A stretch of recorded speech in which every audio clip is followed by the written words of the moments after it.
The new Scottish Government Permanent Secretary will be Nicola Sturgeon's new top advisor and will take office next March.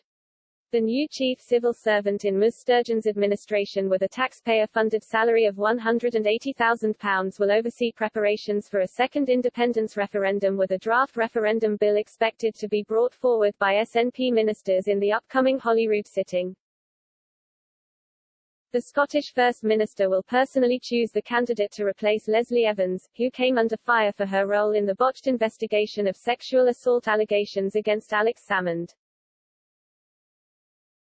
Mr. Salmond was cleared of all charges and also successfully challenged the government's investigation at the Edinburgh Court of Session, resulting in him receiving more than £600,000 of Scottish government money in legal fees.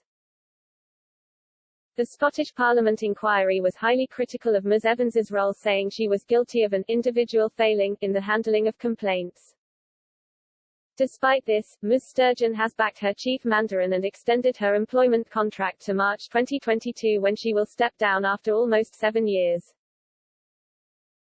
Holyrood opposition parties are calling for the new top civil servant to be able to stand up to SNP ministers and be fully transparent.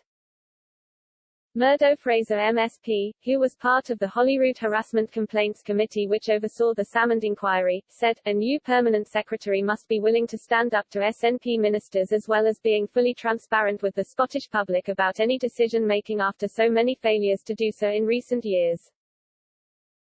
Assurances must be given that the next person in this role will not undermine parliamentary scrutiny and is willing to be held to account at every turn. We simply cannot see a repeat of the major failings under Leslie Evans' leadership.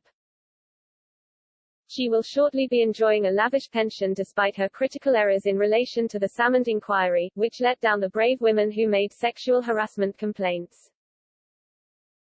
Alex Cole-Hamilton MSP, who is expected to be voted in as the new Scottish Lib Dem leader next week, added, "On Leslie Evans' watch the government's handling of harassment allegations collapsed, letting down the women at the heart of the case and costing the taxpayer hundreds of thousands of pounds." The role of permanent secretary brings with it a substantial pay packet as well as a key role at the heart of the Scottish government. I hope that the next person to take on the role will ensure that no complainants are let down or money wasted.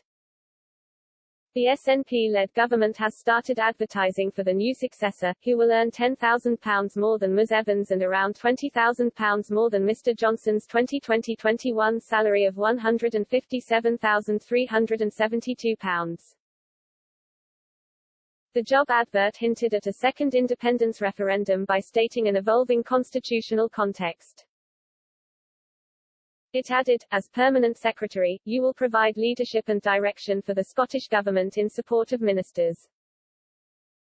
You will play a key leadership role across Scottish public services, including communicating the Scottish Government's priorities and values within and beyond Scotland.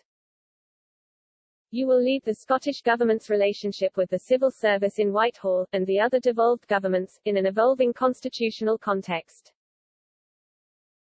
We are looking for a leader who can build trusted relationships with ministers and a multiplicity of partners.